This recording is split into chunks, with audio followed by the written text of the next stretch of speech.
Changeling of the Guard, written by vdrake77, narrated by Equinox3141. Chapter 19. A Pile of Ponies. You cannot join the Royal Guard! Are you insane? I was beginning to grow weary of Topaz repeating this opinion. I did not ask to join, they told me to.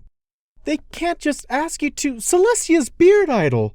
I mouthed the idiom to myself, trying to comprehend it as she continued. Can't just walk up to a recruiting station and just sign up. It's not that simple. They look into ponies who are willing to join. It's more of a, Formality? I offered, hoping to be helpful. That was the argument being offered before I was enlisted, that no pony signs up during a celebration, but I did, so that proves them wrong, does it not? Topaz's eye twitched. I had begun wondering if this was a reaction to something. I never have understood how ponies managed with their soft eyes. Yes, formality. You can't go. I was under the impression that I must. But you can't. She flung her hooves up as if trying to throw something into the air. You can't join the Royal Guard. You haven't even existed as a pony for a whole year. I hedged, believing I understood her concerns. Perhaps this will assist me in fitting in. Or you'll get found out. That I had not been considering. But it sounds very suitable for me, and it seems that it would be exactly what I'm looking for. I looked at her, hoping she would instruct me in a better course of action. What am I to do? She relaxed a bit, shaking her head, then flopped over onto her sofa to spread her wings over the furnishing. I don't know, Idol. This probably wasn't a good idea, but you just went ahead and did it. We could have talked about it, you know. She sounded disconsolate. I didn't even know you were thinking about the military. I was not, actually. As I said, I walked in and was, informed that it was what I wanted. I rubbed at my neck. It was rather sudden, and I was caught up in the moment. Topaz gave a heavy sigh, flapped once, and drew herself off the couch and back onto her hooves. So I could tell. She shook her head. Do you really want to do this? It holds a certain attraction, I admit, and it will provide me something to do while I try to determine another means of achieving the bits to pay you back, and my meals will no longer be at your cost, I confirmed, pleased at this last part. Topaz stared, her jaw hanging open just slightly. Then she put a hoof to her temple, took a deep breath, let it out, and drew in another. Idol, they pay you to do this. Guards get paid? That delightful discovery only bolstered my interest in the guard, and Monday seemed to arrive with cheerful speed. Topaz was happy to see me off, wishing me well, even as she complained that in a perfect world, she'd be able to document my integration into the guard more thoroughly. Unfortunately, as it was, she had a lecture to attend and a pest pony to harangue for excessive use of force in the princess's garden. To my understanding, a tree had been infested, and the solution was to make the tree cease existing. Pest ponies are apparently a force to be reckoned with. I entered the castle for the first time hesitantly, but the guard at the door dourly informed me that I was to report to the gardens. I barely had time to take in the lush greenery and the many statues before I was quite suddenly deterred by a familiar pair of guards, the two from the summer sun celebration. I had barely seen more than a glimpse of them in the confusion, but now I saw them to be a gray mare with a shaggy blonde mane, and a white Pegasus stallion with a mane cut short enough that it was a little more than a sky-blue dome to his head and a streak on his neck. There you are. Worried you wouldn't come. Quite worried, very nearly. Just had an absolute catastrophe of paperwork that we can resolve right here, and right now. Now I'm sure you're quite startled. Absolutely irregular. Not how a good recruiter does business. Technically not a valid enlistment at all. The princess would have our heads. Figuratively speaking, of course. She'd really be very displeased, in fact, that we allowed such a mishap. And so we can just tear up these enlistment papers and you can go on your way. I looked from one to the other, as impressed as I was dismayed. I had not been aware that the Royal Guard was possessed of such wordless communication. That was very reassuring. I would doubtlessly be quickly educated. On the other hoof, it seemed that I was, if not unwelcome, not needed. But I wished to join. It sounds entirely acceptable to me. What? The heart cell actually worked? Most ponies don't really go for that. But look, it's nothing personal, Mr. Hooves. The Pegasus continued, looking to his comrade for support. The mare nodded, tapping a hoof on the stone with a hint of impatience. Just so. There's a fair amount of pre-checking and references and a number of other matters to attend to before we contact you. And it will be, well, perhaps half a year before the next session starts. We really can't simply throw you in without any warning. We'll look into it and let you know by, start of winter at the very latest. It's going to be a nightmare fixing this paperwork. An absolute Ursa Major, really. Ursa Minor, maybe, with a stomachache and a tooth sore. I had no idea what they were talking about. References? Pre-checks? My spirits sank. Winter? Yes, we need to get some ponies willing to vouch for your character. It's really a formality, and of course you need time to make sure you truly wish to join. You can't just walk away after all. Or fly. Or teleport, no. We might be able to hurry things along if you wouldn't mind giving us a few references. We could have you in by, harvest time? I balked, distress. I truly have none, I admitted, feeling a hint of shame. Roughshod told me I was only half useless. That's not very good. Bucking Tartarus, Hydral Roughshod said you were half useless? What? Who? The old training commander for Canterlot. Miserable stallion. You'll hear some of the older ones telling nightmare tales of him. Told me I was about as useful as a pig's tail and half again as likely to be covered in... Never mind. From him, that's high praise. Where the hell did you see him? On a caravan from Saddle Arabia. We traveled together. I was pleased that this pony knew Roughshod. The old teamster had apparently been well respected. And he only said you were half useless? The Pegasus had me confirm, the pen gripped in his mouth only muffling his words slightly. Surely you aren't writing that down? His companion sputtered, clearly horrified. Well, he said I was less bucking worthless than his own bucking sons, I clarified, unsure if that was actually improving or worsening my situation, but it was the truth. His pen paused and he hesitated. I probably shouldn't have put that on paper. Does sound like Roughshod, but... He looked to his companions. Teeth of Tartarus, Marigold, maybe he should go in. But the paperwork, she cried, stunned, and I thought quite reasonably upset. I realized my enlistment had apparently interfered with her own duties, and wondered if I could assist in remedying it. I'm not telling any pony that Roughshod sent someone to join the guard and we botched the paperwork. He wants to join anyways, don't you? I almost didn't realize he was speaking to me. Oh, quite. Her face puckered interestingly, and I took the expression for one of concerned indecision. Well, he did join of his own volition, technically. And we tried to warn him off. Her expression softened, and she nodded slowly, thinking it through. We did. Due diligence. Precisely that, she agreed more cheerfully. Well, if that'll be all, Brassica, I say we're done here. A good outing. Worked well for everyone.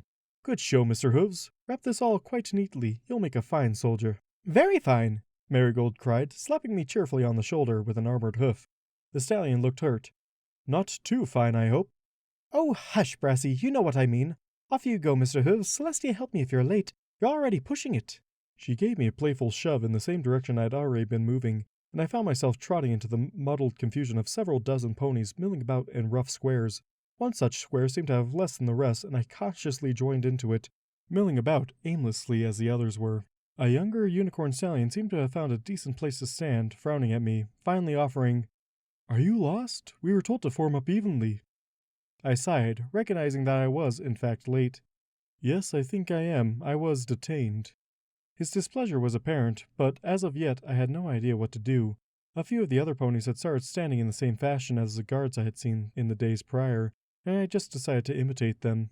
The stallion continued to stare, but now he looked baffled. Wrong way.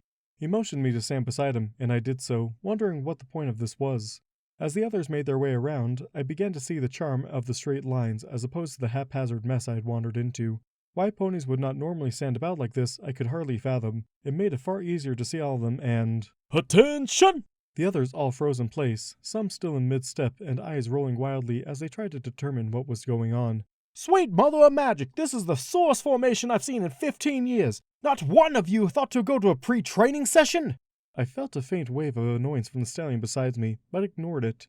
Oddly, for all the anger in the voice of the pony before us, I sensed little actual emotion. He bellowed at the square to the right of us, ordering them to take a step backwards, which completely destroyed the cohesiveness of the group, but at least put the front line of them somewhat closer to falling in with our own sorry string. And why are you eyeballing them, recruit? Another pony I had not noticed roared into my face. I blinked, tilting my head down as I looked forward. Because I want to know what I am doing wrong, I offered hesitantly. The pony beside me winced, but if anything, actual anger came from the short, stocky pony before me. You better not worry about what they're doing wrong. Worry about what you've done wrong, you sorry sack of... Sir, he said he wanted to know what he had done wrong, not what they... The stallion snarled at the unicorn to my right. Did I give you my opinion, recruit? Sir, no, sir. Then why do you have one? Do you think you know everything? Because you and your best friend here are unicorns? Sir, no, sir. I've never met him before today, sir. And what about you, You think you're too good for the guard, wandering late, too busy with your books and tea and hoity-toity to keep an appointment? Too smart for all this nonsense, huh? The pony snorted and began to walk off. I frowned. No, of course not. I did not know what to do. My paperwork was... Just say, sir, no, sir. The unicorn hissed under his breath, sounding terrified. Oh, and now we're sharing answers with our not friend? Sir, he doesn't know, sir. Oh, and you just know everything, don't you? Why don't you put on some chevrons and come right up here? Show the class how it's done. He knows more than I do, sir. I admitted, no longer sure of that. We seemed to be the focus of this one's ire, and each of the squares had their own pony screaming at them. Well then, do you know how to do a push-up? My companion shouted, Sir, yes, sir. At precisely the same instant I stated, Sir, no, sir. The armor pony glared at me, and I tamped down the urge to fidget. Are you an idiot, recruit? No, sir. That sounds like you aren't sure. You don't know what a bucking push-up is, recruit? I have no idea, sir. I admitted. Was this some pony ritual that I was, until now, unaware of? Topaz truly should have warned me of this, I decided. Well then, it's time for some demonstrations. The joy I felt in that statement concerned me. Everybody get down! Hooves spread! There were several groans as we did as told, and I could feel several ponies directing a surprising amount of fury my way. Back hooves together, and up, down, up, down. Though I could not understand what was going on, the few ponies I could see just seemed to be pushing themselves into an incline with their hooves. The repeated commands were to raise and lower oneself, and there appeared to be a beat to it. On the next command to rise, I joined, marveling at the simplicity of it. One command and we all reacted with mindless obedience. I already felt like I had come home. We repeated the gesture perhaps 30 times, and I heard a number of ponies being roared at to get off the ground, and I realized that touching one's bellies to the dirt was not part of the exercise. I cheerfully continued, the labor not precisely easy, but also not as taxing as some of the tasks I had performed back in the hive. You picked that up quickly, recruit. I think you were lying to me. What's your name? Idle Hooves, I stated, then belatedly remembered during my next rise. Sir. Lazy Hooves? Yeah, I can see it. Well, Lazy, you better smarten up if you want to get anywhere in my guard. I think if you're smart-mouthing me again, then I think I got just the thing for you. I was about to correct my name as a puff escaped from the unicorn beside me, and I realized that by this point many of my companions had begun to sweat from exertion. I tried to mimic this, but the change in concentration made me wobble. That seemed to be a sign to this pony, and they nodded firmly. On your hooves! There was a scramble of all present to get back into standing position. Some sagged, others rolled their shoulders uncomfortably as they stood. A fair number radiated displeasure, and much of it was directed towards me, I realized with chagrin. At ease! I don't even know what I can do with you bunch of nothings. Just stand there, and for buck's sake, don't swallow your tongues in the meantime. The 4 armored ponies seemed to glare at all of us in disgust that I didn't feel, then stomped off as if that would express their disdain. The unicorn gave his head a barely perceptible shake. Don't want them learning your name on the first day. That's what everyone told me. Well, then I am apparently in good shape. He does not know my name. The blue-haired pony snickered tiredly. Funny. I had not intended it to be so, but accepted his interpretation. Think you got me lumped in with you, he grumbled accusingly. It was hardly arguable. That seems so. I apologize for that. He was silent for a minute, watching the two. Yeah, well, I probably shouldn't have spoke up. Wasn't right, though. You said you wanted to know what they were doing wrong. What I had been doing wrong, not we, but it seemed a little thing. Thank you, it was appreciated. I kept up pretty quickly when we dropped. I think we'd been pushing until you did. I truly did not know what to do, I sighed as he nodded. Well then, thanks for being a quick study. Don't let it get to you. Some pony was going to get us dropped before that formation ended. Throwing caution to the winds, I extended a hoof. Idle Hooves. Idle is fine. Please do not call me lazy. The stallion sighed heavily, but smiled and shook the hoof. Not supposed to be moving around while at ease, you know. But you can call me Shining.